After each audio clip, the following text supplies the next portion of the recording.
परी की शादी का जादुई लहंगा।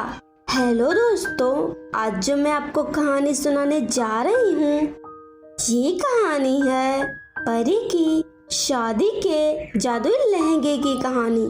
तो चलिए दोस्तों, कहानी की शुरुआत करते हैं।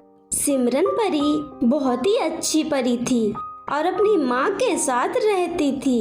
सिमरन परी के पिताजी की कई साल पहले मौत हो चुकी थी। वह दोनों खेतों में काम किया करती थी और उससे उनके घर का गुजारा चलता था।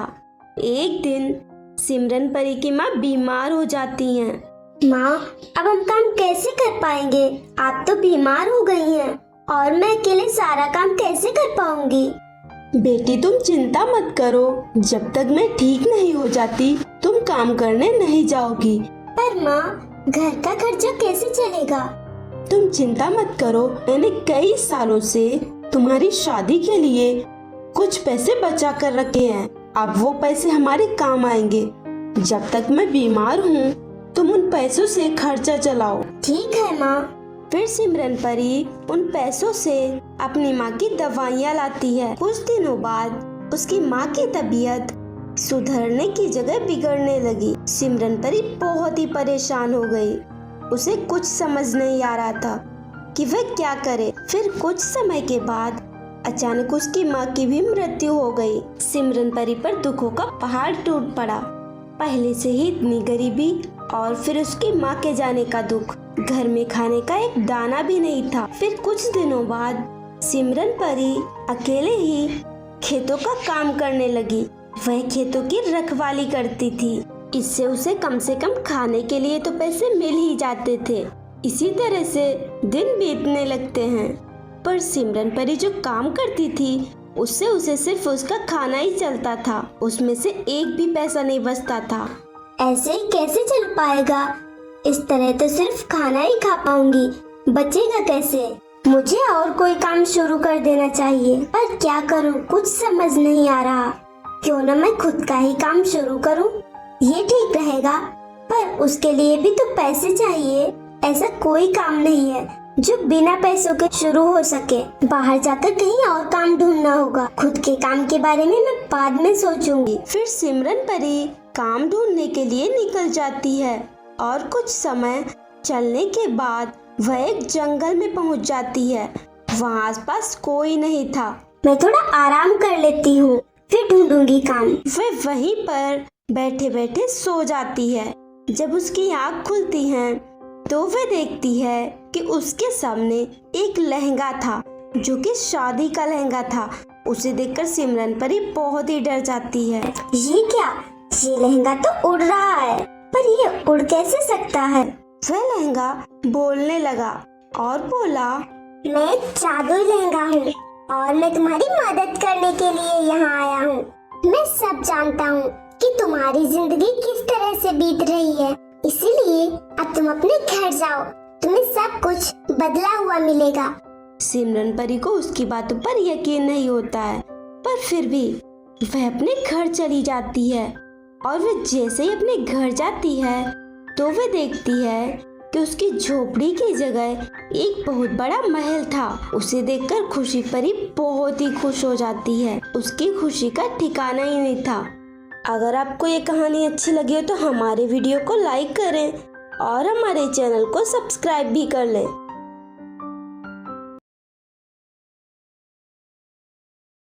परी की जादुई ड्रेस।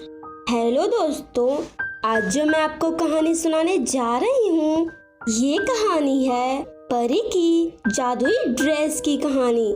तो चलिए दोस्तों, कहानी की शुरुआत करते हैं। खुशी परी 15 साल की थी और अपनी सौतेली माँ के साथ रहती थी। उसकी सौतेली माँ उसे पसंद नहीं करती थी और उस पर अत्याचार करती रहती थी। जल्दी जल्दी कर, अभी पूरी फर्श पर पोछा करना है। तेरे हाथों में दम नहीं है क्या? खाने के लिए तो फटाफट सारा खाना खत्म कर देती है।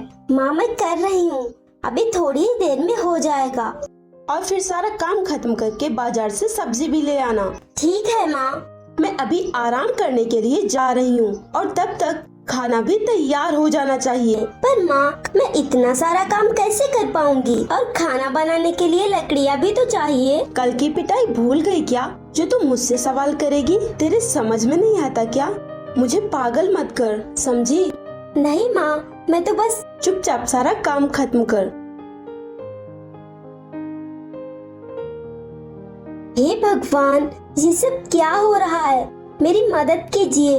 मैं इतना सारा काम एक ही बार में कैसे कर पाऊंगी? फिर कुछ दिनों बाद पड़ोस में शादी है।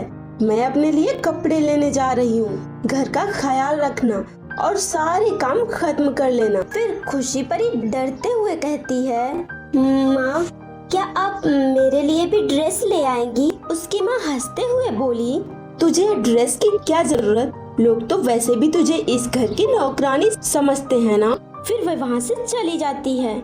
काश मैं भी ड्रेस ले पाती, पर ये सिर्फ सपने में ही हो सकता है। एक दिन खुशी परी जंगल में नदी के किनारे बैठी हुई थी।